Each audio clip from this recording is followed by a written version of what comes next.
Is Mondaire here? Mondaire? I don't see Mondaire. Is Mondaire here? I don't see Mondaire. Good evening, everyone. As we end this week, we think back to how we began when our country crossed a very sad number, and that was that over 500,000 people had died of the coronavirus, and so many millions more have been affected. Tonight, we are in Rules Committee awaiting their product so that we can bring to the floor legislation that saves lives and saves the livelihoods of the American people. It's a great day for us. When we take this vote, we will take a vote to reduce the spread of this virus, to put, as we keep saying, vaccinations in the arms of the American people, money into the pockets, children into the schools, workers back into their jobs so that we can go forward. I salute President Biden for his American Rescue Plan, which will do just that, rescue the American people. The loss of jobs, the loss of income, the loss of life, first and foremost. I want to salute the committee chairs who did such excellent work putting together this legislation with great precision so that it would honor the 51 vote privilege. It took time, it took knowledge, it took values, and it took strategic thinking to get the job done. And then it was handed over to the chairman of the Budget Committee. We could not be better served. A budget should be a statement of our national values. What is important to us as a nation should be reflected in the priorities that we have in our budget. And indeed, that is how Chairman Yarmuth has always, that is the narrative of his leadership as chair of the Budget Committee.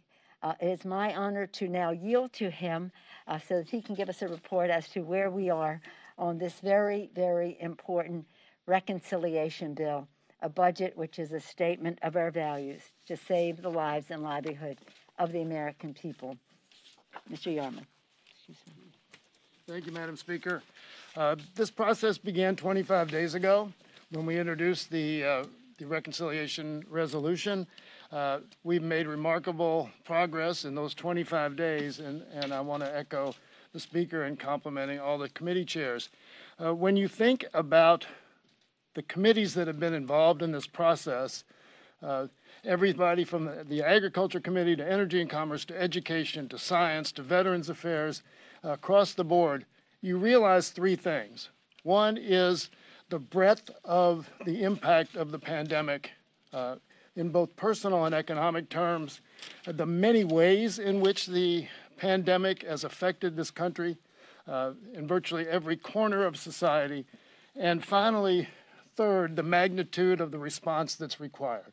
And I think that's what you see reflected in this legislation, an incredible piece of work that deals with the pandemic in all of its manifestations and in a way that will truly be effective in not only stopping the virus, stopping the pandemic, helping our citizens get through the economic challenges that they've had, and also then helping our state and local governments in rebuilding the economy, getting set to rebuild the economy. I think you also realize why this piece of legislation has such broad support. Just this week, a poll, 76% of the American people support the bill, 60% of Republicans. You see everyone from the chairman of the Fed to major business groups, 150 CEOs, to education groups, to labor groups. You can't name really one aspect of society that has not gotten behind this piece of legislation. So we believe that this is something that it meets the moment. This bill meets the moment, meets the challenge, and we think it's a great victory for the American people and will get us finally out of this terrible crisis that we've been facing. Thank you very much, Mr. Chairman. I know you guys have done a lot of work, And I hate to disagree with the chairman. He says this started 28 days ago. Mr. Chairman, you mean literally in terms of your work on the Budget Committee. I get that. But it's important for us to remember this started almost a year ago. And a year ago, we saw a crisis confronting the American people. Individually, children, families, grandmas, grandfathers, businesses, our economy generally. And so we have responded 5 successful times, 2 on our own that unfortunately died in the Senate, which if they had passed in the Senate, we may not have needed this bill. And 5 times we passed legislation to respond to this crisis overwhelmingly in a bipartisan fashion. And we will see shortly whether some are going to stay the course in responding to the crisis confronting our people and our economy. More than 500,000 of our fellow Americans have now died from this disease. Hard to contemplate anybody thinking that somebody would attack us and kill 500,000 of our people. But that's what COVID-19 has done. 10 million more Americans are out of work than at this point last year. Today's vote is a crucial step in our fight to defeat COVID-19 and build our economy back better. I hope we will see the Senate passed version return to the House for final action within the next 2 weeks. We need to pass this bill prior to March 14th so that some millions of people are not falling through the cracks. We are determined to send the American Rescue Plan to President Biden's desk before March 14th so we can begin providing American workers, businesses, schools, communities, men, women, children, with the assistance they so crucially need. Economists agree that we need a bold plan, not just another temporary measure. Mark Sandy, the chief economist of Moody's Analytics, said that another relief package is needed to get the other side of the package. A joint analysis of the American Rescue Plan by the Hamilton Project and Brookings estimated that it would boost economic activity by 4% this year. That's the kind of shot in the arm the economy needs, Madam Speaker. Real GDP would remain below the pre-pandemic level for the next several years, however. So delay is not an option. Failure is not an option.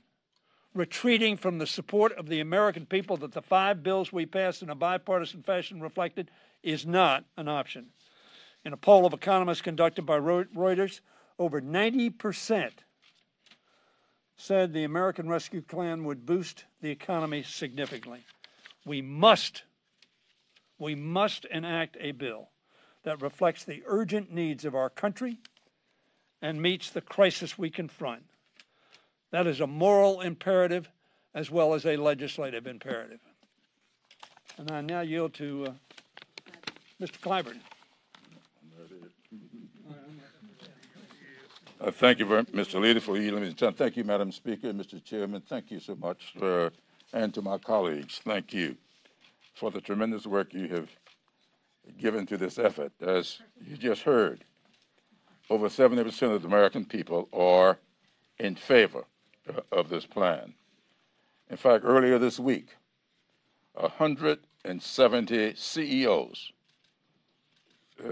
written a letter to the Congress asking that we pass this plan. The vast majority, I think 56% of small businesses have asked us to please pass this plan. The American Rescue Plan builds a foundation for coordinated public-private partnerships and a compassionate response to the needs of families and communities for us to get beyond this pandemic. I feel certain that we're going to pass this bill tonight in a solid way. And I'm hopeful that the Senate will also respond to this with a solid response so that the American people can begin to feel better about themselves and their future. And with that, I think I'll yield back to you, Madam Speaker. I'll gladly entertain your questions, and the Speaker will answer them. Thank you very much, Mr. Clyburn. I thank the distinguished whip and the distinguished majority leader, as well as our chair of the Budget Committee. Other members of the leadership are here as intellectual resources to answer any questions that you may have. We all, though, gather with great pride in the legislation that members will be receiving when it comes from the Rules Committee, where it is still under consideration. But it's a great, we're going to make a giant step forward tonight. Any questions? Yes, sir. Madam Speaker, do you agree with some of the members of the Democratic caucus that believe that the Senate should either overrule the parliamentarian's decision on minimum wage or break up the filibuster in order to keep minimum wage as part of this package? Well, I invite any of my colleagues who wish to answer that question to join me. As a matter of a practice, I don't get involved in the rules of the United States Senate. But as a matter of values, I can just say we will not rest until we pass the $15 minimum wage. We have been engaged in the fight for 15 for a long time. This is legislation that affects a majority of women. So over 60% of the people who make the minimum wage are women. Many are moms. And it is so essential for us to do this. And whether it happens when we send this over there, we are sending it as a symbol of a difference it'll make in the lives of the American people, but not just a symbol, but as a solid proposal. If it doesn't prevail because of Senate rules, we will persist, but we will not stop until we very soon pass the $15 minimum wage. Any other comments that folks want to make on that subject, on the minimum wage? Madam Speaker? Yeah. Yes, ma'am. Do you think that this issue specifically, raising the federal minimum wage, that is an issue that can cost Democrats the House and the Senate in 2022? There's going to be a level of apathy that develops among people that voted to send Democrats to Congress in hopes of bold change, and will argue that Democrats aren't doing enough to make this happen. No, we are determined to make this happen. So I don't want to answer a hypothetical if we don't have it. We have come here to get this job done. Mr. Clyburn, did you want to speak to that? Do I want to? Okay. No, we are going to do this. I think that the Speaker is correct. That's why we're keeping it in our bill. If we were going to be political about it, I think we will all just take it out of the bill. No, we are doing this because we are responding to the American people. We are that body here in the Congress that's closest to the American people. We think that $15 an hour ought to be the law of the land. We'll see what the Senate does. If they don't agree, we will come back with an independent, standalone piece of legislation, and we're going to pass it again and hope that they respond.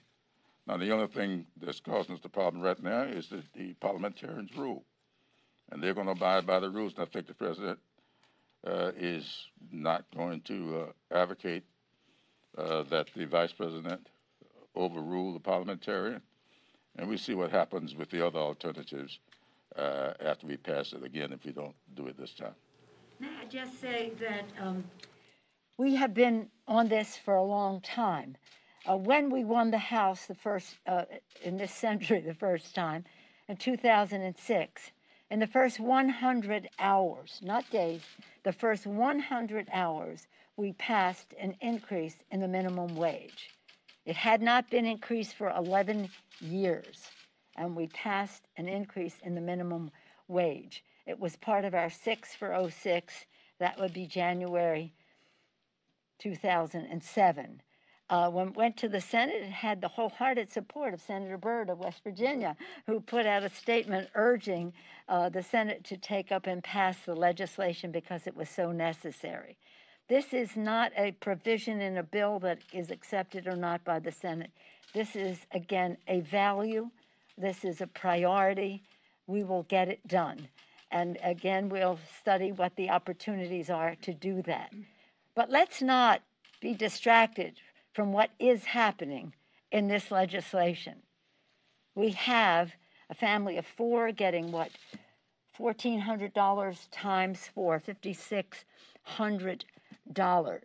A family of 4 individuals getting the $1,400 to bring it to $2,000 for this series of direct payments. Half the children, poor children in America, will be taken off of poverty with the child tax credit, and especially addressing younger children in poverty, small, under 6-year-old children in poverty. The earned income tax credit will be a boon to those who are working and get the earned income tax credit. The unemployment insurance, which expires the middle of March, will be extended, as well as the expanded benefit for that. Not to mention, to mention the funding for schools so that our children can go back to school safely. The funding for the vaccine, its distribution, its production, distribution, and ministering it into the arms, that funding, tens of billions of dollars. So if you're talking about crushing the virus, this legislation goes way down the road to doing that. If you're talking about putting money in the pockets of the American people, this is going to be a boon for families in our country, working families. If you're talking about getting our children back into school safely, billions of dollars to do just that in a way that is safe and addresses those schools which are in drastic need for better ventilation and separation and the rest. If you're talking about helping the food insecure, millions of food insecure children in America, their needs are addressed with the food security money that is in the benefit. And those who are insecure with housing and on the verge of eviction, the funding is there. A better way to attend to the small businesses and the rest. This is a spectacular piece of legislation. While the Senate has prevented us temporarily from passing one aspect of it, let us not be distracted from what is in here, because it is a great bill. Any other comments on the bill? I just have one comment on the electoral implications of this, Eva. I think the more important question is, what kind of price are the Republicans, both in Congress and outside, who have opposed this help to the American people, opposed raising the minimum wage, what kind of price are they going to pay? Yes, sir. Is that your sales pitch to the progressives in your caucus who 2 weeks from now may have to vote without having the minimum wage? Is that what your It's not a message? sales pitch. We have a consensus in our caucus that we're here to get the job done for the American people. This isn't about any sales pitch. This is about who we are. And so many of the aspects of the bill have been constructed by our members. We think it's a great opportunity for our country. And you'll be able to pass it with or without minimum wage? Absolutely. Yes, sir. Question.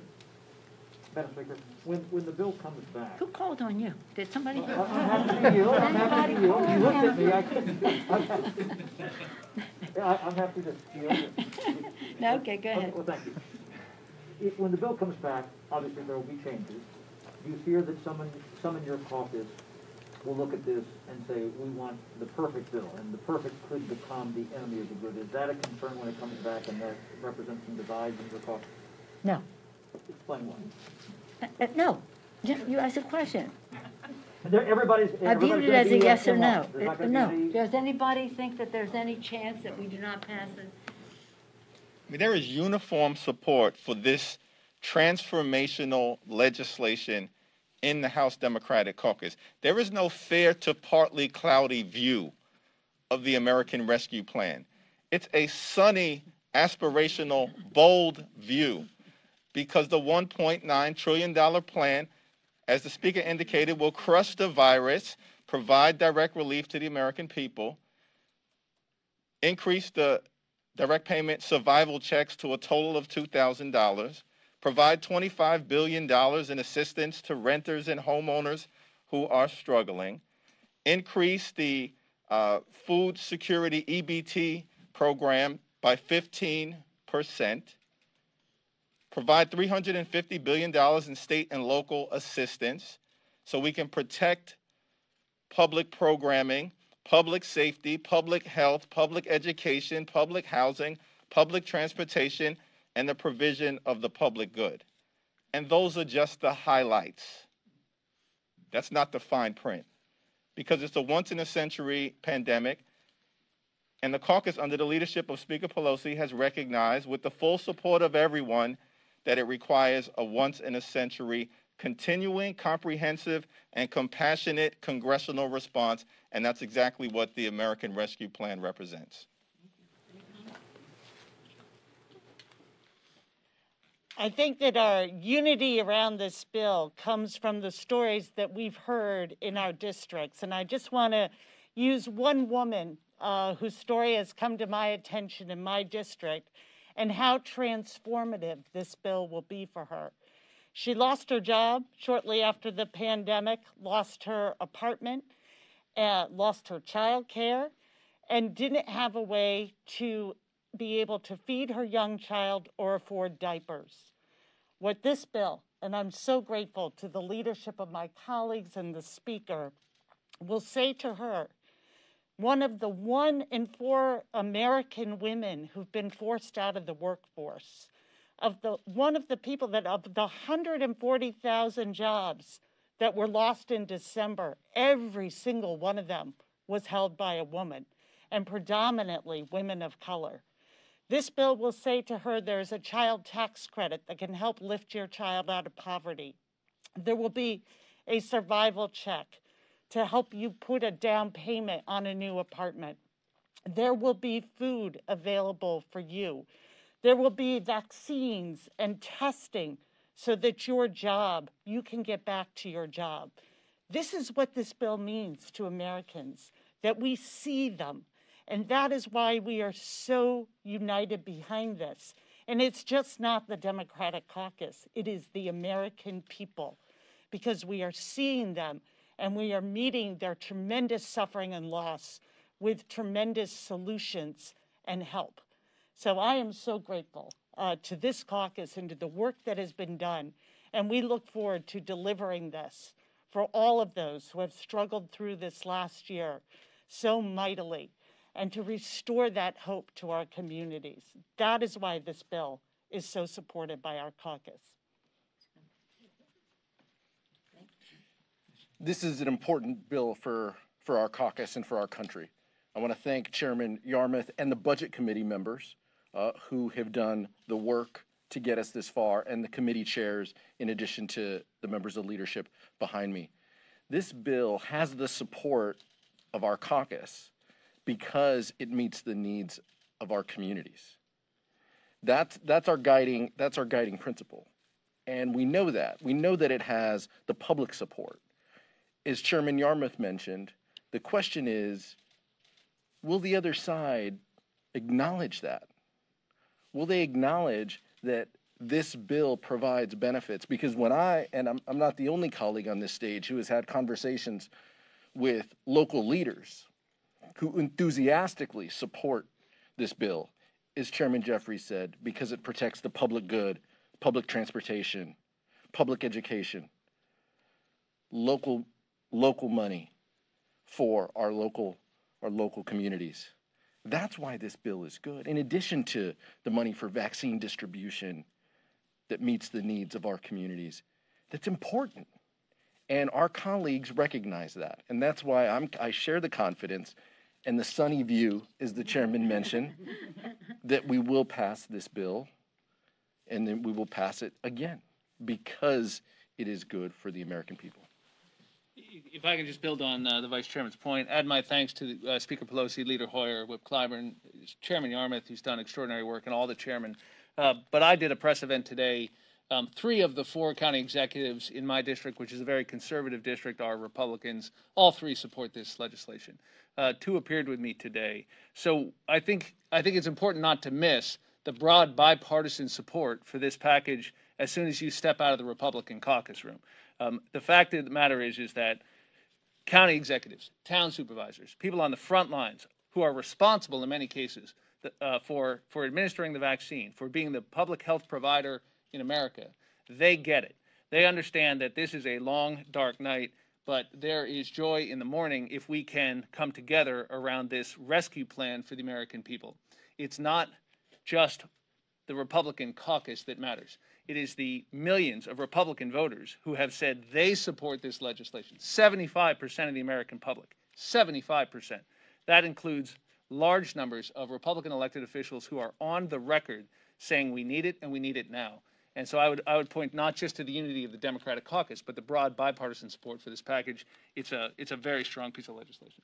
Thank you, Madam Speaker. Thank you. As I thank my members of the leadership for just that, their leadership in all of this and all that that entails, I also want to acknowledge, as I have, the chairman of the Budget Committee and the many other chairs who were part of constructing this proposal, this legislation.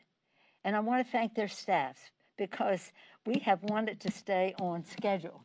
And that has meant 24/7 on the part of the members, but especially on the part of the staff. So please convey the gratitude of the leadership to the staffs. Now, I also... Along with a lot of Kentucky bourbon. He's talking about Kentucky bourbon. You weren't giving that Big Daddy or Big Pappy or whatever his name is, was it?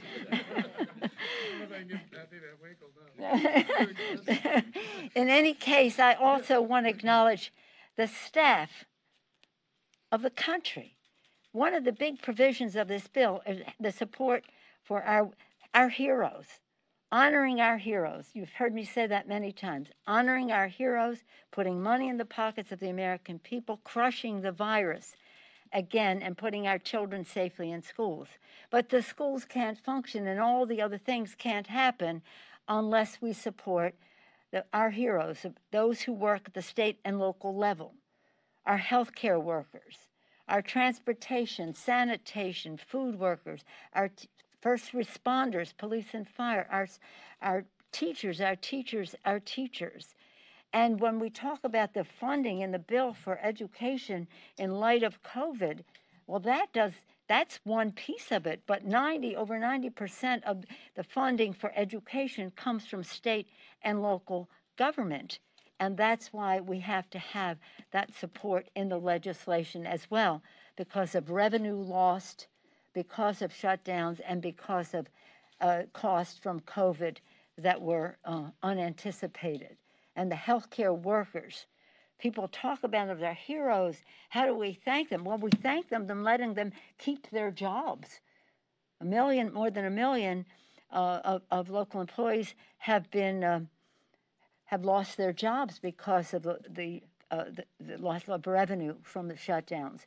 So in any case, for every way that we come at this challenge that we have, this bill addresses it, and pretty soon it will be passed in the House, sent over to the Senate to be further engrossed, to pass and go to the White House so that it is in time for the March 14th deadline. I would like it well before that.